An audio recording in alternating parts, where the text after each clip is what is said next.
पाकिस्तान के दो वफाकी वुज़रा मुंह उठा के ये कह चुके हैं जनाब के इसके पीछे कोई ताल्लुक ही नहीं है, ये कोई सिक्योरिटी का फेलियर था ही नहीं। तो फिर पता नहीं है किस चीज का फेलियर था अगर ये सिक्योरिटी का फेलियर नहीं था।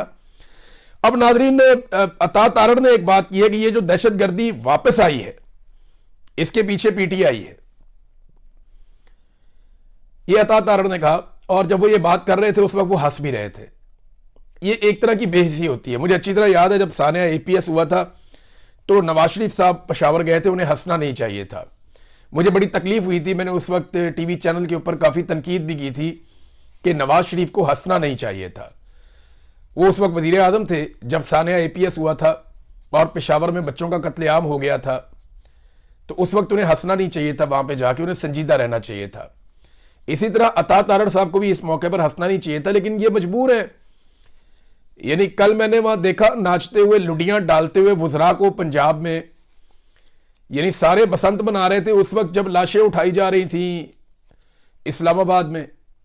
यानी कम से कम अब सरकारी सतह पे बंद कर देते, लोगों को देखें, लोगों ने पैसे खर्च किए, लोग भाग दौड़ कर रहे थे, लोगों की मर्जी है, मनाते हैं मनाए, शौक करते हैं शौक करें, आम आदमी को आप क्या कह सकते हैं। लेकिन सरकार क्योंकि अवामी नुमाइंदों से बनती है तो अवाम के नुमाइंदे जो हैं वो अवाम को जवाबदेह होते हैं और उन्हें अवाम के जज्बात का एहसास करना होता है। सरकारी सतह पे जिस तरीके से कल लुडियां डाली जा रही थी, भंगड़े और गिद्दे डाले जा रहे थे और नारे और बड़के मारी जा रही थी, ये सारी चीजें देखकर तकलीफ हो रही थी कि अभी यहां पे लाशें उठाई जा रही हैं इस्लामाबाद में, तो सरकारी सतह पे नहीं होना चाहिए था।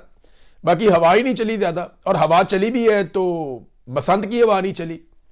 यानी जो लाहौरी है ना, जो असल लाहौरी है, उसने बसंत को रिजेक्ट किया है। देखिए, ऑर्गेनिक चीज ऑर्गेनिक ही होती है। ये नहीं हो सकता कि आप मुंह उठा के कोई चीज अनाउंस कर दें और फिर उसके बाद आप अपनी मनमानी करें हर चीज में, और आप लाइटें लगा के सजावट करके आप चौकों चौराहों के अंदर गुड़ियां लटका के लोहे की, और आप रोला रोला डाल के स्पॉन्सर्स के साथ मिलकर अखबारात में इश्तिहारात दे के और अपने मखसूस गुड्डे मार्केट में ला के और अपनी मनमानी करके तो आपको लगेगा कि आप कामयाब बना लेंगे एक इवेंट को। इवेंट्स कामयाब होते हैं लोगों की शमूलियत के साथ। तो बड़ी माजरत के साथ लोगों की शमूलियत इस बसंत के अंदर वैसी नहीं थी जैसे माजी में होती थी। हाँ, लोग एक्साइटेड थे, बहुत सारे लोग, मेरे अपने दोस्त, बड़े करीबी दोस्त, वो बड़े एक्साइटेड थे। वो ये कह रहे थे कि यार बसंत आएगी, बड़े अरसे के बाद आएगी, देखेंगे। लेकिन फिर जिस तरीके से चीजों को महंगा किया गया, जिस तरीके से बसंत को कंट्रोल किया गया, वो हर आदमी जो है वो कंट्रोल तो नहीं होता कि जनाब आपने ये बार कोड है, ये वाली ये चीज है। आप ये उसूल तो आप जरूर रखें कि आप गैर कानूनी गुड्डी और डोर आप इस्तेमाल नहीं कर सकते, आप किसी के लिए खतरा नहीं बन सकते। लेकिन जिस तरीके से हुकूमत ने अपनी पकड़ दकड़ भी साथ साथ रखी हुई थी, मनपसंद लोगों को हर तरह की छूट थी, इन चीजों के साथ लोग फेडअप हो जाते हैं। लोगों को फिर आप जिम्मेदारी अगर बताते हैं तो साथ उन्हें आप इंजॉय भी करने दें।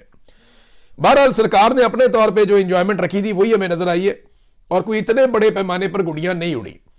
देखिए, लोग कह रहे हैं कि हवा नहीं चली, ये वाकई बात ठीक है कि हवा नहीं चली, इसकी वजह से भी बड़ा मुश्किल हो जाता है। बहुत तुनके मार मार के बंदों के कंधे और बाजू रह जाते हैं।